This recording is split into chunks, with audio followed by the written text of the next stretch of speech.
bakugambe ibi no babire baryo mu rukiko rwa district rwaho naho orubire rugenderire kugamba sente ezibatunjere okurwa mu government zo gukora enguuto bitezidine kizikozire obwahateze rukuza kugaruka mu ibiciro ningashe treasury hona mazima waxi tokure mu baba teranse cyo kisingaye oyangire gukora umushana hadi rotekwa gukora umusho tokwiza kuza mu office okastama okababira kandi mazima ingyiniya kabura kutwara umuhanda esente ziriho you are there sitting hashaba n'uwe mbacura mbere sente yozina bw'icyo takuzikozesa. And the honorable members, I want to tell you that let's first concentrate on district feeder roads. After all are completed, then the weather can go anywhere.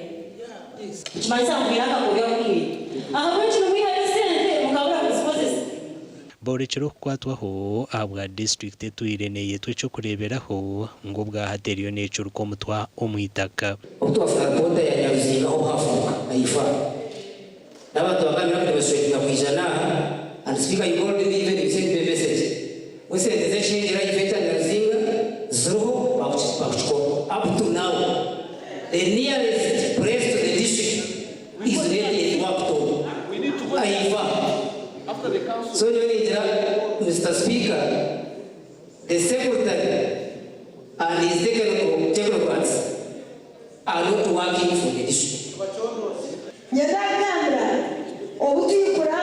irwaro rya kibazi cyamara karagara soko kutobuza ko ngomshana kurije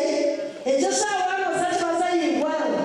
itaba kugayo ibeze kurabana mucyendo kwa Asuriya hona nabwo Baakansara borekero kwatwaho ahabwa abakozi ba district abarkwegabira zatenda nanisha Baakanswire tukore resolution katunde imera harwaje because company neyoha neye eriyo nekore mu twese ashtama harwaju tutekondije supervisor Mr. Kao supervising omusandisha tuswatekaho ememoneza tureko omugandi abaturo mugomborra yengari omurikazo binaka mwenyo hamatama bwanyuma yo kubakorera enguuto ezitwire nezibanyangaraza ukozirwe imwe ababende betombwita ngo twasindika entoke norubasa kumara emyaka 15 batakarugarikiremu konka mugume mwino umuhanda enguuto ezikozirwe norwa omungari okuza kicumu kandi rwine kilomitina orundi noruga omurushango okuza ntambazi kandi rwine kilomita 5 kandi orundi noruga omungari okuza mu kiboroka nshimirirwa munonga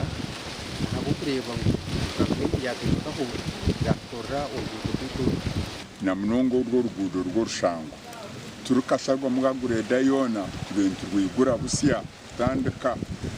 nyoni nsimo ruguudo rukozirwe nkomujwekerwa wawe gomborra kandi kureberera bya wax